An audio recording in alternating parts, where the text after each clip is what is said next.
Emily arrived in the small coastal town of Camden, Maine, during the last stretch of summer.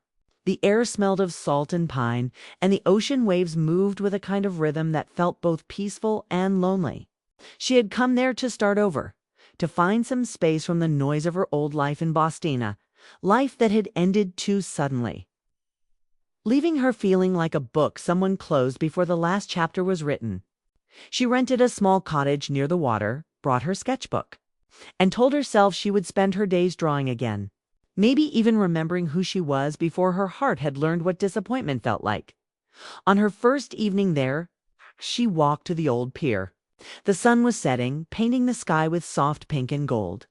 Fishermen were pulling in their nets, children were chasing seagulls, and yet one man sat alone at the far end of the dock.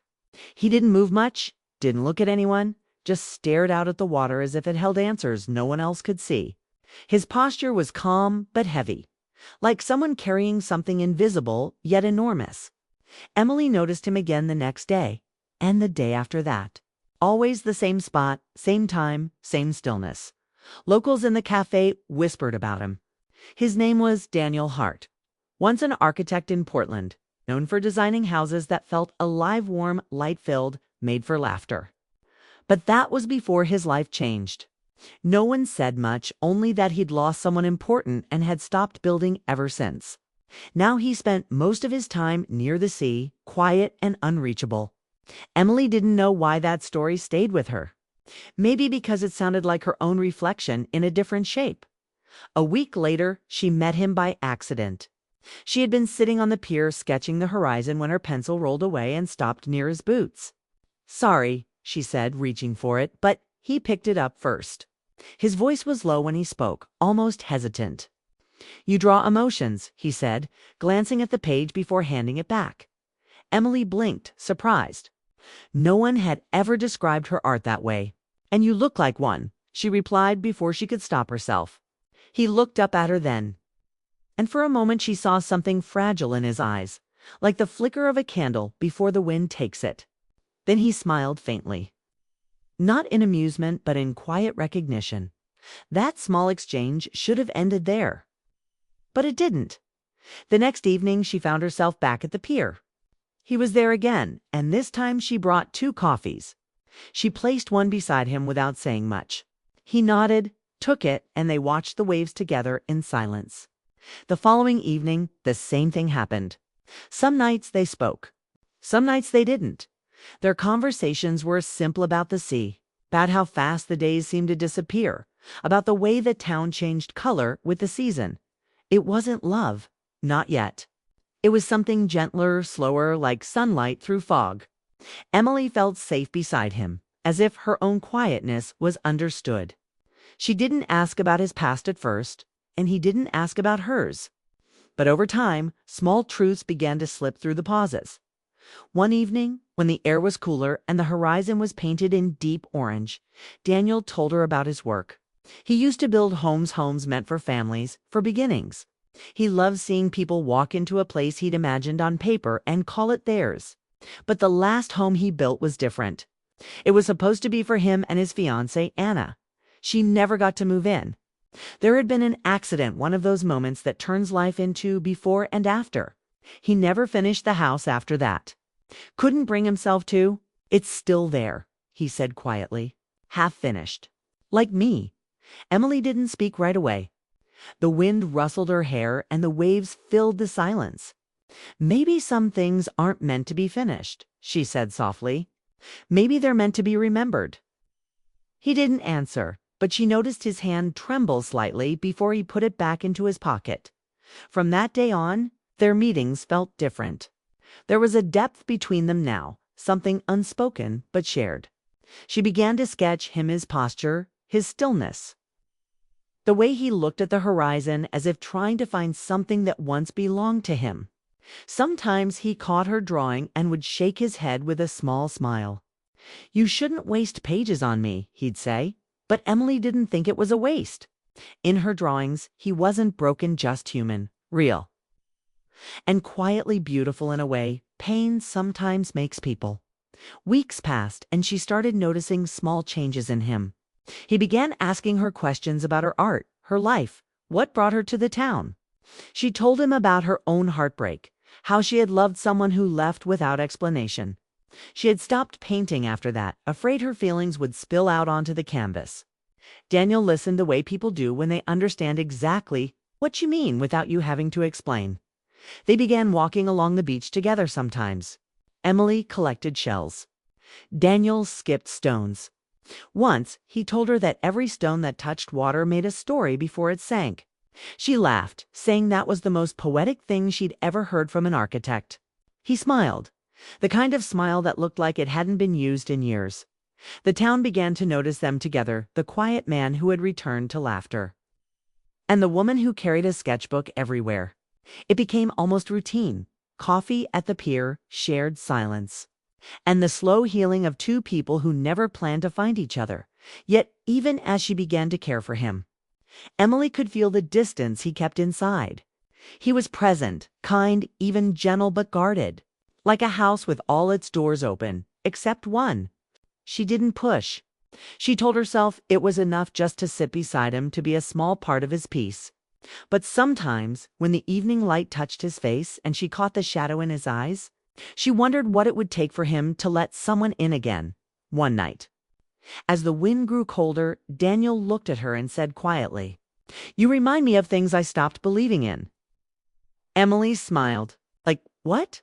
He paused, staring at the sea. Hope she didn't know what to say to that. So she just stayed beside him, her hand resting near his, not touching, but close enough to feel the warmth. That was the night she realized something had already changed between them. She had come to this town to heal herself, but now she found herself wanting to help him heal too.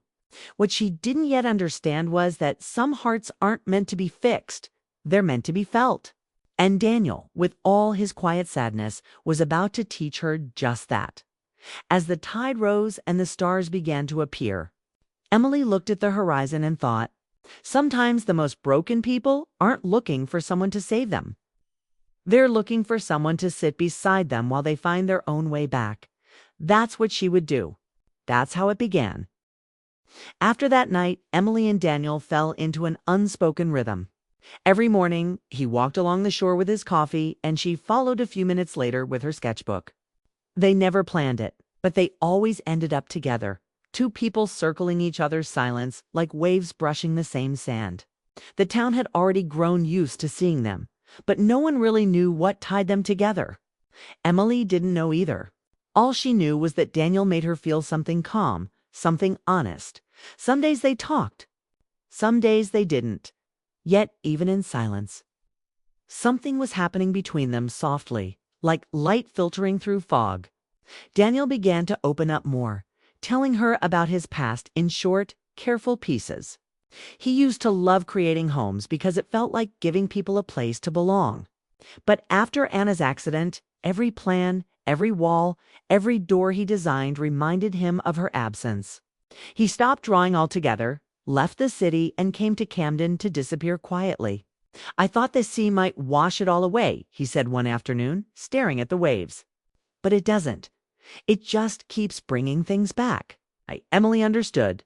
Her own pain wasn't as tragic, but it had left marks just the same. The man she had loved had walked away without a word, leaving behind a life they had planned together. Her art was the only thing she had left that made sense. Yet for months, she couldn't even pick up a brush. It was Daniel's quiet company that somehow made her want to draw again. As autumn began to touch the coast, air grew cooler and the leaves around the cottages turned amber. Emily found herself sketching Daniel more often. Not his face exactly, but the way he sat. The way his hands curved around a coffee cup. The way his eyes softened when he looked at the horizon. There was a piece in him that she wanted to capture, even though she knew it was only half real. One evening, they sat on the beach, watching the sun fade into the sea. Daniel spoke suddenly, his voice almost lost in the wind. "I used to believe love could fix anything," he said. "Now I think it just changes what's broken." Emily looked at him and replied, "Maybe it's not supposed to fix us. Maybe it just shows us who we really are." He turned toward her then, really looking at her, as if trying to understand something he couldn't quite name. For a brief second, their eyes met and stayed locked. Emily felt her heartbeat quicken, and she had to look away. She didn't know what this was, friendship, healing, or something deeper, but she knew it was dangerous to hope for more. A few days later, Daniel invited her to see the house he never finished. It stood at the edge of a cliff, surrounded by tall grass and the sound of crashing waves. The walls were bare, the floors dusty, but the structure was strong. "I built this for her," he said quietly. Every corner meant something. Emily walked slowly through the rooms, her fingers brushing against the wooden beams. "It's beautiful," she whispered. "You should finish it." He shook his head. "I don't know how to anymore." She turned to him and said gently, "Then maybe it's time to learn again." That night, something shifted. They stayed there longer than they planned, sitting on the floor near a window, talking about everything and nothing. The air was filled with unsaid things, grief, hope, and a strange warmth neither of them wanted to admit. When Emily laughed at one of his rare jokes, Daniel looked at her in a way that made her heart tremble. For a moment, she thought he might lean closer. But he didn't. Instead, he stood up, walked to the window, and said quietly, "I'm not ready to feel again." Emily forced a smile, hiding her disappointment. "Then I'll just wait here until you are." He looked back at her, something unreadable in his expression, and simply said, "You shouldn't." After that night, Daniel became quieter again. He still met her by the pier, still smiled sometimes.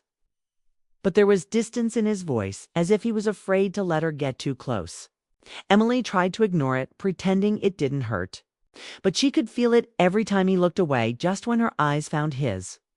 One afternoon, she brought him one of her sketches, a drawing of him sitting by the ocean, the sunset behind him. "This is how I see you," she said softly. He stared at it for a long time before shaking his head. "That's not me. That's who I used to be." She frowned. "Then maybe it's who you could be again." He didn't answer, but she could see emotion flicker in his eyes. For a brief second he reached for the drawing, his fingers brushing hers, and the touch was enough to make her chest ache. But then he pulled back, folding his hands together as if afraid of what might happen if he didn't. That evening, she walked home alone, the sea wind stinging her face. For the first time, she felt unsure about what they were building, if they were even building anything at all. She had come to this town to heal herself, not to fall for someone still haunted by another's ghost. But the truth was, she had already fallen. Days passed. The weather grew colder, and Daniel's visits became less frequent. When he did show up, he seemed distracted, lost in thought. Emily tried to act normal, though inside she felt herself slowly unraveling. She missed his stories, his quiet humor, the rare softness that appeared when he forgot to guard himself. One evening, unable to stand the silence anymore, she found him at the half-finished house. The windows glowed faintly with the golden light of sunset. "Why are you hiding from me?" she asked, standing in the doorway. He looked up from the wooden frame he had been sanding. "I'm not hiding. Guess you are," she said firmly. "You think if you stay away, you won't hurt me. But do you even see what you're doing?" He exhaled, running a hand through his hair. "I can't give you what you want, Emily. I can't be that person yet." "Never asked you to be," she said quietly. "I just wanted to be here while you figured it out." Daniel looked at her then, his face tired but full of emotion. "You don't understand. I've already taken too much from people who cared about me. I won't do that again." For a moment, they just stood there, the sound of the sea filling the space between them. Emily's eyes stung, but she didn't cry. "You're not taking anything from me," she whispered. "You're reminding me what it feels like to care again. That's not nothing." He didn't reply, but his silence wasn't cold, it was scared. And somehow she understood that too, as she left the house that evening. The wind carried the faint smell of rain, and Emily realized that love wasn't always about being chosen. Sometimes it was about showing up for someone who couldn't yet meet you halfway. Daniel was a man trying to rebuild from the ashes, and she was a woman trying not to burn. Maybe their pieces didn't fit yet, but they were still reaching for each other in the quiet, and for now, that was enough. Autumn deepened across Camden, turning the air crisp and the days shorter. The once bright coast was now painted with shades of gold and gray, and the sea looked colder, rougher. Emily still met Daniel, though things between them had changed. After their argument at the half-finished house, they hadn't spoken for a few days. She tried to convince herself she was fine. But she wasn't. She missed his voice, his quiet presence. The way he made her feel understood without needing words. When Daniel finally appeared again at the pier, he looked different, tired but softer, as if the silence between them had taught him something too. He handed her a coffee and said, "I was wrong to push you away." Emily took it, her fingers brushing his, and smiled faintly. "I'm not here to fix you, Daniel. I'm just here." From that day, their bond grew in quiet ways. They spent long hours walking through the forest paths, collecting fallen leaves, or sitting by the sea sketching and talking about things that didn't hurt to remember. Daniel began helping her paint again, holding the easel steady when the wind blew too strong. In return, she helped him revisit his old house project, encouraging him to finish small parts of it, one wall, one window, one step at a time, one afternoon, while she watched him hammer a loose plank into place. She said, "You still love creating things. You just forgot how much." He looked up at her and smiled. That small, rare smile that made her chest tighten. "You make me remember who I was before everything fell apart." He said. Emily felt something shift inside her, a warmth that frightened her as much as it comforted her. "And you make me forget I was ever broken," she whispered. They both froze at her words. The air between them felt charged, like the sky before a storm. For a long second, neither of them spoke. Then Daniel turned away, his hands tightening around the wooden frame he was fixing. "Emily, you shouldn't say things like that," he said quietly. "Why not?" she asked, though she already knew. "Because I don't know how to handle them," he admitted. That night, Emily couldn't sleep. She lay in bed thinking about the way he had looked at her, half longing, half fear. She knew Daniel cared for her, but he was still trapped in the memory of someone he had lost. Part of her wanted to walk away before she got too deep, but another part, the stronger one, wanted to stay. She wasn't ready to give up on someone who had already started to find himself again. A few days later, a storm rolled in unexpectedly. The sky turned dark early and rain began to fall heavily. Emily had gone to check on her sketching supplies at the half-built house when Daniel showed up, soaked from the rain. "You shouldn't be out here," he said, taking off his jacket and wrapping it around her shoulders. She laughed lightly, though her heart raced. "I could say the same to you." They stayed inside as the storm grew louder, lightning flashing through the open windows. The unfinished house creaked, but they felt safe inside, surrounded by the sound of rain. For a while, they sat on the floor, close enough to feel each other's warmth. Daniel looked around at the empty walls. "I started this house for love," he said softly. "And when she died, I thought love ended too." Emily turned to him. "Maybe love doesn't end. Maybe it just changes shape." He looked at her, his eyes searching hers. "And what shape is it now?" She hesitated. "You tell me." Their eyes met, and for a moment the world felt still. There was no sound except for the rain, no space between their breaths. Emily could feel the pull between them, the quiet, undeniable current that had been building since the day they met. But Daniel looked away first. "I can't promise I won't hurt you," he said, his voice low. "I don't even know how to stop hurting myself." Emily swallowed the ache in her throat. "Then don't promise me anything," she whispered. "Just let me stay." He didn't answer. But when the thunder roared outside, he reached for her hand. His fingers were cold and trembling. But the gesture said everything words couldn't. They sat there until the storm faded into silence. When Emily finally left that night, the air smelled fresh, washed clean. Yet something inside her felt heavy. She could feel herself falling for him completely now, and it scared her. She wanted to be patient. But waiting for someone who wasn't ready to love again was its own kind of pain.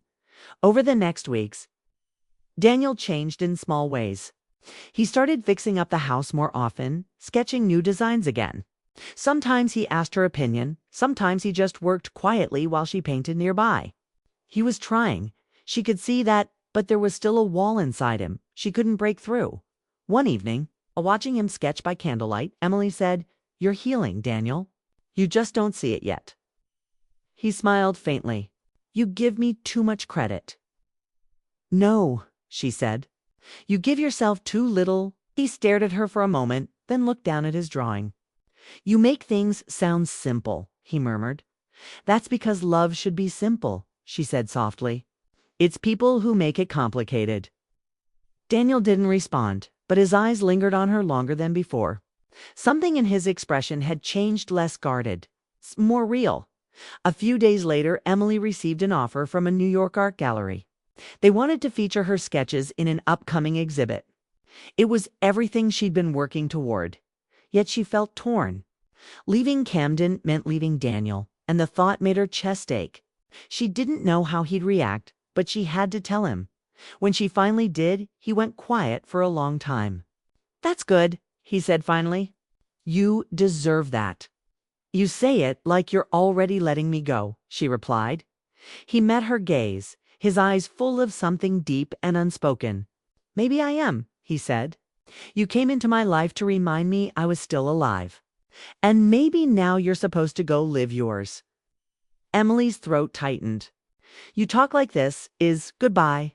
"It's not," he said softly. "It's just timing." That night, she went home in tears. She wanted to believe him, to trust that this connection between them wasn't ending. But timing, she realized, could be cruel. Love didn't always bloom when people were ready for it. Sometimes it arrived too soon or too late. The next few days passed slowly. Daniel didn't come by the pier. Emily tried to focus on her art. But every sketch she drew turned into him his eyes, his quiet strength, the sadness he tried so hard to hide. Then one morning, as she walked along the beach, she saw him standing near the edge of the water. He looked up and smiled, the wind tugging at his hair. "I finished the roof," he said. "You should come see it before you go." Emily nodded, her heart caught somewhere between hope and heartbreak, as they walked together toward the house. The air was cool, the waves soft. Something about that moment felt like a beginning, not an end. And though neither of them said it aloud, both knew what was coming next, the moment when love, long restrained, would finally speak for itself. What Emily didn't know was that Daniel had already decided something. He was going to finish the house not for Anna, but for himself. For the part of him that had stopped believing in love until Emily walked into his life. He needed her to fix him. But what he didn't realize yet was that she wasn't there to repair the past. She was there to help him find a new way to live with it. And soon she would see just how much he had learned. Winter arrived quietly in Camden, wrapping the small town in silver fog and cold air. The tourists had gone, the boats were pulled from the docks, and the ocean now looked harder, darker, restless. Emily spent her mornings by the window of her cottage, painting the coastline in shades of gray and white. Each brushstroke carried pieces of what she couldn't say out loud. She hadn't seen Daniel much since that last day at the beach. He had disappeared again into his work, spending hours at the house he once called unfinished. Her art show in New York was only 2 weeks away, but she couldn't focus on it. Everything she created reminded her of Daniel, the sound of his voice, the way he looked at the sea, the quiet in his presence that somehow made her feel at peace. She told herself she needed to move on, that maybe their story had already reached its end, but her heart didn't listen. Some people walk into your life softly, but leave echoes that don't fade. Daniel was one of them. One morning, as Emily stepped outside to collect her mail, she found a letter tucked under the door. The handwriting was familiar, firm, but uncertain. Daniel's inside. A single sentence was written. "I finished the house. It's not perfect, but then again, neither are we. Come see it." Her hands trembled as she held the paper. Without thinking, she grabbed her coat, her scarf, and started walking toward the cliffs. The air was cold enough to bite, and her breath came out in soft clouds. As she climbed the narrow path, she could see the house in the distance, standing strong against the winter wind. For the first time, it looked complete, solid, warm, alive. Daniel was waiting by the door. He looked different, calmer, lighter, as if something heavy had finally been lifted from him. "You came," he said, smiling in that quiet way of his. "You asked," she replied softly. He led her inside. The house smelled of new wood and ocean air. The walls were painted a pale cream, and sunlight spilled through wide windows overlooking the sea. It didn't feel empty anymore. It felt lived in, loved. On one wall, she noticed something that made her stop, a collection of her sketches, framed and hung carefully. Her drawings of the sea, of the pier, of him. She turned to him, eyes wide. "You kept these," he nodded. "They reminded me what it feels like to see beauty in broken things." Emily felt her throat tighten. "Daniel." He took a slow breath, his voice steady but full of emotion. "You didn't fix me, Emily. You just showed me that I could fix myself. You made me brave enough to face what I ran from." Tears filled her eyes as she whispered, "And you made me stop hiding from what I felt. You unraveled me, Daniel, gently, completely." He smiled, stepping closer. "Maybe that's what love is supposed to do." For a long moment, neither of them spoke. The only sound was the soft crash of waves outside and the distant cry of seagulls. The air between them was warm despite the winter chill, filled with the weight of everything they had been through: loss, silence, healing, and the quiet return of hope. Daniel took her hand, his touch careful, almost reverent. "When I lost Anna, I thought love had died with her," he said. "But now I understand it doesn't die. It just changes shape, waits for you to find it again." Emily squeezed his hand gently. "And when you do, you don't try to rebuild the same life. You start a new one." He nodded.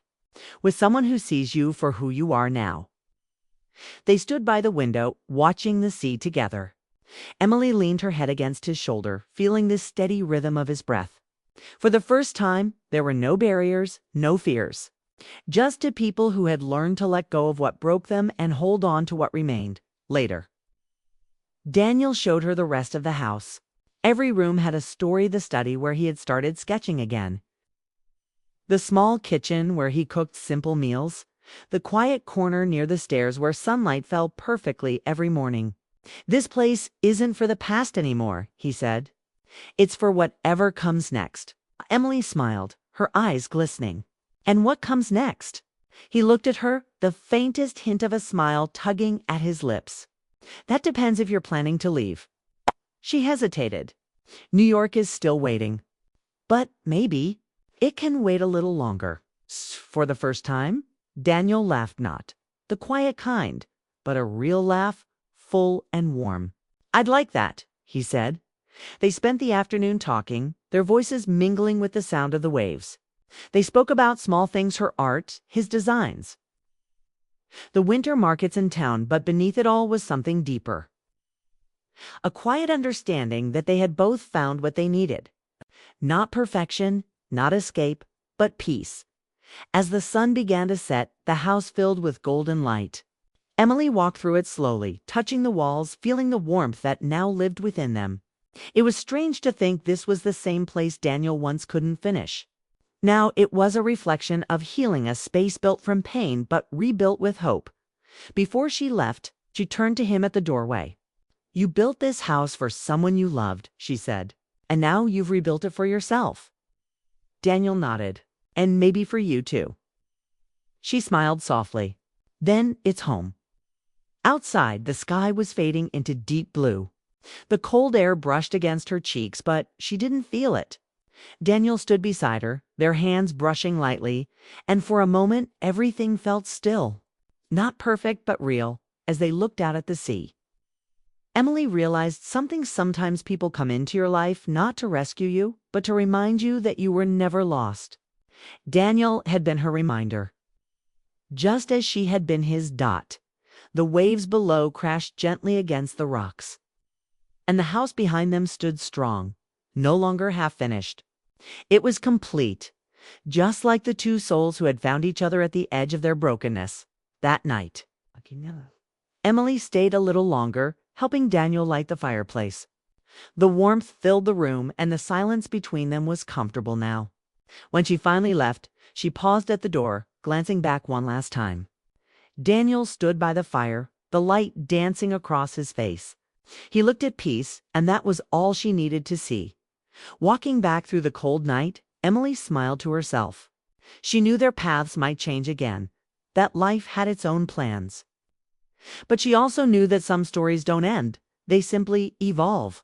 She had come to Camden to heal, and in doing so, she had helped someone else find his way back too. The sea roared in the distance, steady and endless, and Emily whispered softly to the wind. He needed me to fix him, but I wanted him to unravel me. And he did. Not through grand gestures or promises, but through quiet moments, shared silences, and the simple truth that love doesn't always have to save it, just has to stay long enough to remind you that you're still alive as the waves crashed below.